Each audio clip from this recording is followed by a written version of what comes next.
You mentioned that you were raised by a single mother. Yes. What's your advice to someone that is being raised by a single mother or father or lives in an abusive household? How should they develop themselves? And how did you? So, I mean, I'm gonna share some personal stuff here, right? Some stuff that I've never shared. Um, my mother was a very strong woman. May Allah protect her. Still alive. May Allah give her a long life. May Allah. And she's a very, very good woman, mashallah. I mean, She prays at night. She gives sadaqah, mashallah. Um, growing up, she was a great mother. She was very strong, but she had to work two jobs. And, she had degrees from Pakistan, like she had a master's and second master's, but it didn't get recognized in the US. So she had to work at like t-shirt factories and doing security as a woman from Pakistan. Like that's very difficult, but she did it because she was strong.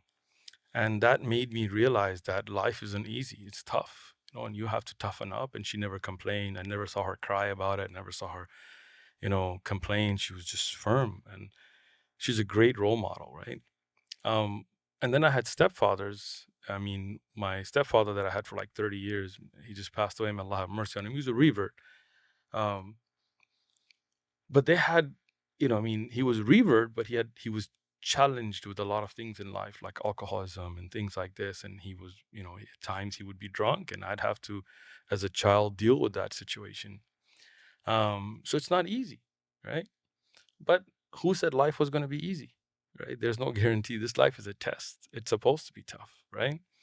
So you have to do what's right. You have to protect yourself. You have to protect your family. I mean, at times I had to physically protect my family from him. I did. Uh, Even though I was young, I stepped up. And alhamdulillah. I mean, later on, alhamdulillah, he became, 5-time praying and all that. Alhamdulillah, and he died as a Muslim. Allah have mercy on him. But there were times, where he'd come home drunk and act a fool, and I'd have to put my hands on him, because I'm not gonna let him put his hands on my mom, right? That was some deep stuff right there. so what would your advice be to someone growing up in an environment similar to that? That everything's better with tea. I Um, love your teapot, by there the you way. go, man. Mentioned it off of Barakallah it. feekum. It's going all around Um, right here. again, what's my advice? My advice is, turn to Allah, Thank you, Sheikh. understand that, this life is not easy, and we're meant for the akhirah. We're meant for the hereafter. We're not meant for this dunya. So take it like a test, do what you have to do. If it's tough, alhamdulillah, cry to Allah, don't cry to people, you know. Um, I'm good, sorry. Yeah, I'm good. Yeah, you have to do it, sugar, it's bad, but huh? what can you do? I don't drink, I don't smoke, I don't vape, I don't do anything else. So gotta do something bad, right? I think it was you actually who mentioned it. It might have been another sheikh, but that everyone comes to Allah with a sin that they're always committing and turning back to Allah with. Of Nobody's, course. May Allah protect us, yeah. yeah, And if sugar is my sin, I'm good. sugar. That's a great sin, mashallah to have. May Allah protect us. So yeah, look, move forward. Like to me, I'm not a big, touchy feely, talky kind of a guy. I'm like, look, life's tough, and it's tough. Pull up your socks, keep moving forward. Right? Somebody's abusive, deal with it. If you gotta fight them, you gotta fight them. If you gotta walk away, walk away. But do you think maybe that the circumstances in your household may have influenced, not completely, perhaps the environment outside where you ended up in gangs and ended up hanging Uh, out with the wrong crowd and not I- becoming Muslim? I'm not gonna blame anybody else for my decisions except me. I don't believe in blaming others. I don't believe in this is like nowadays the youth is all about blaming others, right? Oh, my dad didn't hug me enough as a child, so I turned out. Nah, man, be a man. Take responsibility for your life, right? I joined gangs because I came into a situation, and I think I've talked about it before, but I'll give you a brief thing. I had a friend, and he got into a fight, and I went to back him up, and he ran away, and the gang members he was getting to fight with beat me up, and then my father came from his house because my parents were divorced, and he went and found them and he beat them up. He cracked one of their heads. He cracked one of their shoulders. You know, my father was a policeman in Pakistan, so he was a tough guy. And but then he went back to his house and his nice neighborhood, and I had to go to school in the hood the next day. And basically, the gang is called Lomas 27th Street here. You know, I can take you to their neighborhood today. Even they're still around. It's a 500 people strong gang, right? And they were like, "Well, we're gonna kill this kid," because I was 12. You know, you're one 12-year-old against a big street gang. There's no way you're gonna survive. So the only other option was to join another gang called East Side San Diego, Sureños, and I did, right? I mean, I wasn't trying to be cool. I wasn't looking for a family. I wasn't looking for a hug. I mean, I wasn't like I don't believe in all that, right? I believe that this is the situation I was put in and I made the decision that I did. Right or wrong, I ask Allah for forgiveness. You know, I don't think I had an option, right? Because the other option was get killed. It's not like you could live in a police station day and night or something, right? So I got into gangs. I didn't start hanging out with gang members because I was trying to get away from my house. No, man, you know, even though my house was hectic, there was stressful, there was problems, but that's not what it was about. It was about, the fact that I had to survive, right?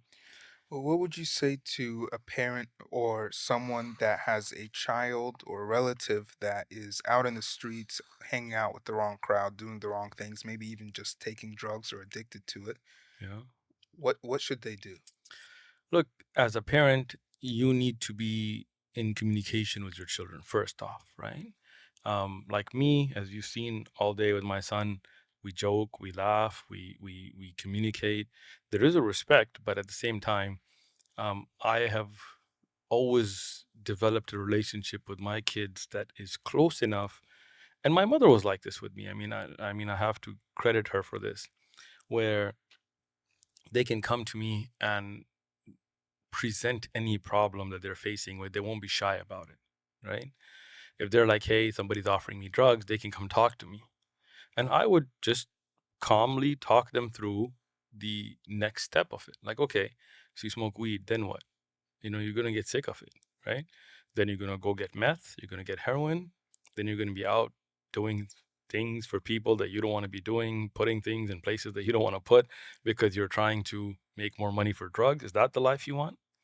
I took my kids and I took them to homeless places in San Diego where there's drug addicts doing, and I said, look at it. Go look at it with your own eyes. Is that what you want? If it is, I can't stop you. But that's a decision you need to make. Is that the future you want? Alhamdulillah. When my kids were offered, even though they were homeschooled, but when they would go for testing and all that, when they were offered drugs, they came and told me, hey, this guy tried to offer me weed. It's like, oh, what'd you do? I said, I turned it down. Why? I said, it's haram. Good job. That's it. If your kids are caught up in it, talk to them. Rationalize it with them. Tell them, look, me, I'll tell you something about me. I've never had alcohol in my life. Never sipped it. I never smoked a cigarette in my life. Not because it was haram. I never ate pork because even when I was absolutely away from the religion, I had this idea that as a Muslim, we don't eat pork, right? So everything else the gang life comes with was okay, but pork was not, right? So if I see a Muslim eating pork, I'm like, what the hell's wrong with you? Like that is just like, how did that happen, right? But I never drank alcohol because I saw the evil in it, and I never wanted it to control me. I saw people urinate on themselves because they were drunk. I saw people act a fool because they were drunk. And I said, that's not a dignified way that I want to be remembered. So I never drank alcohol. I never smoked cigarettes 'cause I never saw the point in it. It doesn't make you see purple dinosaurs or anything. It doesn't, what's the point of smoking? Like, I don't get it, smells bad, So I never drank. I never smoked. I never did these things because I didn't see the point in it. And I always spoke to my kids. So if your kids are caught up in that life, like the gang life, right? I didn't have a choice, like I told you, but I speak to a lot of gang members today. Like I didn't talk about my gang life for a long time, and your podcast was one of the first places that I really kind of got into depth about it. And many, many, many hundreds of gang members from around the U.S., Mexico, the U.K. have left the gang world because they saw that story, they watched that video, and they reached out to us. Like I was telling you, I met a brother in Canada, and he was from Tijuana, from the cartels, and he was like, "Look, I saw your video, didn't know any Muslims." And just from watching that Islam changed you, I went and looked for Muslims so that it could change me. So, and he's Muslim, alhamdulillah, today, right? And many, many people like that. So I speak to them and I just talk it through. Like, look, if you get into the gang world, what's it gonna happen? What's next? Like, okay, there's only two places the gang world ends you up: in prison or in the grave. Like, there's no third destination, right? So, like a lot of young guys I speak to, I tell them, "You like taking showers with guys? Is that what you want? Like, you like seeing naked guys?" And they're like, "No, what are you talking about?" Like, well, that's what's gonna happen to you in prison. Like, you're not gonna go and be out there with your girlfriend, right? It's gonna be you and a bunch of dudes, and there's gonna be dudes bigger than you. They're gonna be friendly with you in ways that you don't want them to be friendly with you. So is that what you want? Think it through, right? You want to be in a grave? Let's go to the graveyard. Let's see those graveyards. I just buried a brother in Canada, a Muslim brother who was caught up in some stuff. We did janazah on him. I was in Edmonton, and he was 24 years old, and I felt so bad for the family, the mother that was crying. And I tell the young brothers, go see his grave. Is that what you want? You want your mother sitting there crying on your grave when you're 24? You don't even live life. I have friends that were 14 years old that got killed. 14. They never even got to enjoy their teens. Like what kind of life is that? So if somebody's caught up, sit down and talk to them. Communicate with them.